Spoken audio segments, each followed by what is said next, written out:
Welcome to Sparks of History, where Jewish history and world history meet. We are extremely pleased to have with us today Rabbi Dr. Rafael Schuchat. Dr. Schuchat received his MA in Jewish philosophy from Hebrew University and holds a PhD in Jewish philosophy from Bar-Ilan University with a dissertation titled The Process of Redemption in the Writings of the Vilna Gaon. Rabbi Schuchat earned his Semicha, Rabbinic Ordination, from the Jerusalem Rabbinate under Rabbis Avraham Shapira and Mordechai Eliyahu. He also received a second Rabbinic ordination from Rabbi Leib from Montreal, Canada. Rabbi Dr. Schuchat is a noted lecturer, author, and educator. He has received numerous awards, including the Minister of Education's Prize and the Israel Academy of Science Grant for Jewish Studies. Dr. Schuchat currently serves as a lecturer in Jewish philosophy at the School for Basic Jewish Studies at Bar-Ilan University. And today, we'll be discussing the fascinating life, writings, and thought of Rabbi Chaim of Volozhin. Dr. Schuchat, thank you so much for joining us today. Rabbi, thank you. I have to say that in Israel, we pronounce our name as Schuchat. Oh, okay. Okay. Originally it was Schuchat. And in America, it's? But in Canada, it was Schuchat because the CH comes out like the French. Okay, yes. So I got it right as a Canadian. That's fine, which I am in origin. Okay, Rabbi Dr. Schuchat, just by way of background, the Vilna Gaon, Rav Chaim of Volozhin, the years that they lived, leading up to our initial question, how often did Rav Chaim of Volozhin visit his master, mentor, the Vilna Gaon, and what records exist of those meetings? Okay, I mean, Chaim Volozhin passes away. We just had his yortzeit. It was in Sivan of 1821. So we actually also commemorated 2 years ago, 200 years since his passing.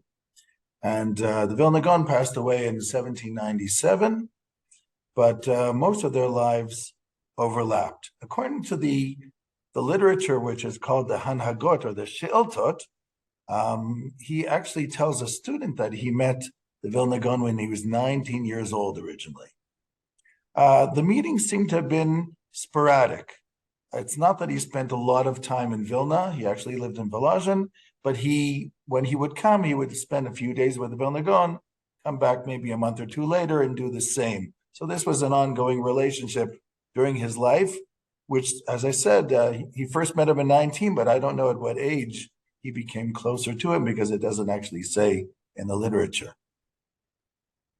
Okay. And the question in general of students of the Vilna Gaon is very, is not a clear question. How do you define a student? Well, the way I define a student in the introduction to the Shulchan Aruch or Rav Chaim with the Gra's Perush, so his sons, Avraham and Yehuda Leib, they have a list there of 10 students of the Gra and another 3 from Shklov, which also seem to be in that category. So since they consider them students, I consider them students. Students means people who are close enough to the Gra that they knew him in a little bit more intimate fashion than other people did, meaning they had studied with him. We know that the Gra took in students in the last 17 years of his life, something he didn't do previously. I mean, people would meet with him, but he liked studying by himself. He liked being autodidact. He liked closing the blinds and keeping away from the rest of the world. But it seems that he felt this shlichut in the last 17 years of his life. And these students who are mentioned in the introduction to the Shulchan Aruch with his Perush by his sons are probably those people who spent this time with him in the last 17 years, and at that time also put together some of his Sfarim, for instance, the Perush on the Yerushalmi's Ra'im called Shnot Eliyahu, which was put together during that time with those meetings of the Gra. So why is there a perception that Rav Chaim of Volozhin was a main or perhaps the main student of the Vilna Gaon, that he would come to him with hundreds of questions which the Gaon would answer, and these famous trips that he had. Is that found in historical literature?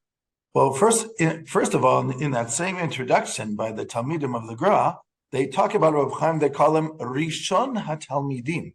Okay. Which of course is a double entendre. It means the first, and of course Rishon from the word Rosh sounds like also the head of. So the sons refer to him as such. And yeah, I can also tell you that in the introduction of Yisrael of Shklob, who was a very young student of Vilna Gaon, who probably only knew him in the last 6 months of his life, and that's why he's not on that list. He writes in his introduction to Pata Shulchan, when he talks about Chaim Volozhin, he mentions how people would speak to Chaim Volozhin before they made Aliyah to Israel with the students of the Gra. In other words, Chaim Volozhin was seen as the more elderly student and Talmid Chacham among the group, and people felt the need to be in touch with him after the Gra's passing. So he was sort of like, and I would say Rav Chaim also saw himself this way. In the introduction to the first published book by I shouldn't say the first, the second. The first published book that we have of the Vilna Gaon is the Perush on Mishlei, which comes out literally a few months after he passes away, about 6 months after he passes away, by Menachem Mendel of Shklov. The second book, though, is Shnot Eliyahu, which comes out about a year later in Tafkuf Nun Tet. In the introduction to Shnot Eliyahu, Rav Chaim Volozhin wanted to write an introduction, and it came in late to the publisher. So the publisher put it in the second Hotza'ah, the second edition, but it was also published in another place. And in this introduction, Rav Chaim Volozhin calls himself a student of the Vilna Gaon who was able to draw waters from his well. I don't know if you remember, but in his famous drasha, when he founds the yeshiva in Volozhin, he actually apologizes and said, people call me a student of the Vilna Gaon and I'm not even worthy, whatever. But at this point in his life, the year after Vilna Gaon passes away, he realizes it's not time for humility. He feels he has to rise to the occasion because he knows that he has to build the yeshiva in order to strengthen Jewry in Lithuania. So right away, he takes the appellation of being a student of the Vilna Gaon very seriously already within that year after the passing of the Gra. Did the Vilna Gaons, you mentioned now some of the earlier works that were published by the Vilna Gaon after his death.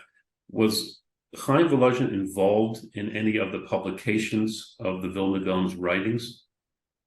He was, in the sense that some of the introductions are written by Chaim Volozhin.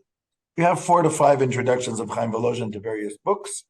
The most popular one is his introduction to Sefer Tzniuta of the Vilna Gaon, where there he gives a whole biography of Vilna Gaon. That was actually the last Hakdama that he wrote in his lifetime, to books of the Vilna Gaon. And then, of course, I mentioned Shnot Eliyahu, and also on Biurei Zohar, we have a few Hakdamot of Chaim Volozhin to these books. A lot of the books were published by Avraham, the son of the Vilna Gaon, and after Avraham, his son, Yaakov Moshe of Slonim, received the manuscripts.